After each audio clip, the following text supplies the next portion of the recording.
Hi everyone. In today's video, I'm going to explain how you can configure and set up Fortigate F40 and 60 series firewall. Whether you are an IT pro or a beginner, by following this simple guide, you can configure and set up the firewall within no time. So let's dive into the video now. So I have divided the whole process into 5 sections, which will make it easy for you to follow and make it easy for troubleshooting. So we can have these sections. So I have divided the section 1, 2, 3, and 4, 5. So now let's go to each section, and at the same time we can go to the practical things as well. So the first thing is, when you receive your firewall, you will have in the box, you will get the firewall and a power adapter and an Ethernet cable. And this is a picture of the firewall. There you can see the different ports, and you will be focusing on the WAN port here, which is number 4, and you will see a 40 link port, which is usually A or B. And you will have a couple of LAN port numbering from 1, 2, 3, 4. So in our section, the first section is connecting the hardware. So once you turn on the FortiGate firewall, you can connect first we can configure the WAN. So you might have a modem from your ISP for uplink internet. So we have to connect an Ethernet cable from FortiGate WAN port to the ISP modem. So once we connect that, the next thing is we have to access the FortiGate interface. How do we access the FortiGate interface? From your laptop, you need to connect an Ethernet cable to the FortiGate LAN port. So you can connect any of these ports, 1, 2, or 3. Connect the 1, 2, or 3 port to your laptop. So your laptop will receive an IP automatically from FortiGate, which is most probably 192.168.1.series. The default IP of FortiGate is 192.168.1.99.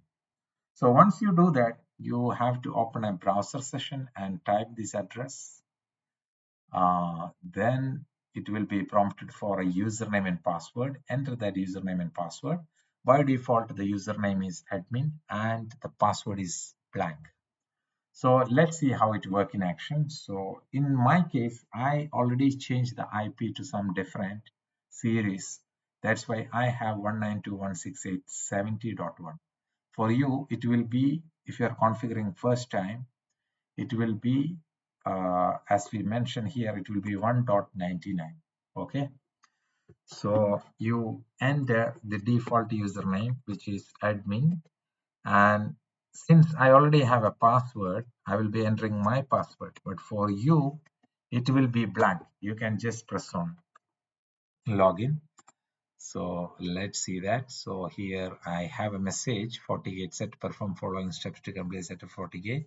I will be putting this on later. Okay, then you just click whatever it is happening, that's fine. So right now what I'm going to do is, you can see some status information here. You will have status information, but when you are connecting first time, you will not have much of the information. So what you will do is, you will go to network, then you can see interfaces.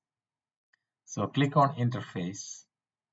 So we have all the interface right now. You can see the interface 1, which is green. That means the connectivity is there. Then we have the interface 2, WAN interface, which is also connected, and it will show your public IP address from your ISP. So I have a dynamic IP, so this will be changing every then and now. Okay, so what we can do is now we can go to the WAN interface and see how we can configure the WAN interface. Okay, so we go to your WAN interface. You're double clicking on the WAN interface, then you have the name of the interface, type, and this WAN interface is already connected to your ISP modem. So this is the area you are going to make some changes. This is the area you're going to make some changes. So since I have a PPOE connection, I have choose the PPOE and I have put my username and password. You can see here username and password. If you have the PPOE, you just need to choose PPOE and enter username and password. Similarly, if you have a DHCP from upstream, you just need to make it like that.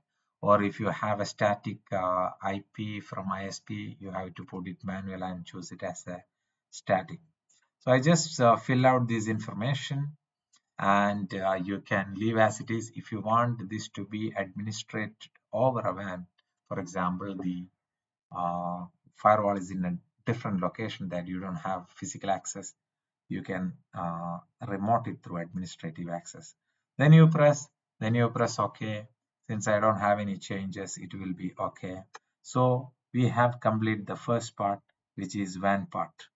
So then if everything is fine, you should be seeing a green lights over here, a green symbol. That means the WAN part is working. Okay. So now let's move on to the second configuration, which is LAN. Let's go back. This is the WAN settings that we just done. So you go to interface. I'm going to put this on the description so you can just follow this document. Okay.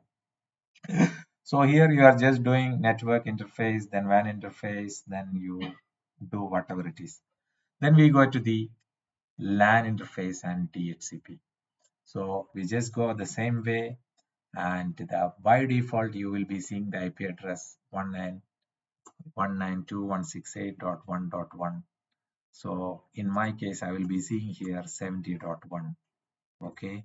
Then we have to enable DHCP server and the DHCP scope. And usually the DNS will be inherited from your ISP. If it's not, you can put your own USB. Your own DNS server address. So let's go back to this, and I go to the LAN. Okay, I will go there. Then I have all the information. Then this is the area that we are going to work. In the IP subnet mask, you will be entering the IP that you would like to use in your network. So this is a class C IP address for me, for my network. So for me, it will give me 254 clients to be connected in that network. So I just update this IP address from 192.168.1.19 to 71. Then I need some administrative access, so I have enabled these options. Then in the DHCP server, I have you need to put the scope here. You can see that I have started the DHCP lease from 40 to 210. So that means the device is connected to your network will receive IP address on this range. Then it's a best practice to leave some IP for manual configuration for your devices, common devices like printers, CCTV systems and all in the network. Then you just put it and just click on OK. So that means you are already configured the LAN. So now what you do is from the FortiGate LAN port, you connect an Ethernet cable to your switch. Okay. So the architecture is like from your ISP modem, an Ethernet cable to WAN. Okay. And another Ethernet cable from LAN port to your switch. So all your devices on your network is going to get the IP address and connected to the internet. And one last thing, in some cases, you may need to explicitly check for the policy. Sometimes the policy might be restricting the access to the internet. So that is the last part. So I'm going to explain that. You have to check your firewall policy, the access from LAN to WAN is enabled. So let's go through that. So we are going to that option, and I'm going to policy and object. Then I'm going to firewall policy. Then I can see LAN to WAN. If you look at this, LAN to WAN, I have already a policy. Source is all, destination all, schedule is always. You can, limit the internet access by using this policy. Service all, action accept, and NAT is enabled. I can disable this also. So this is the basic setup that you have to complete in order FortiGate firewall to work on your network and in a secure way. So hope this video is helped you. If it is helped, give a thumbs up and put your comments if you have any query, any confusion or doubts, or it's not working. I'm ready to help you with that. Thank you for watching this video.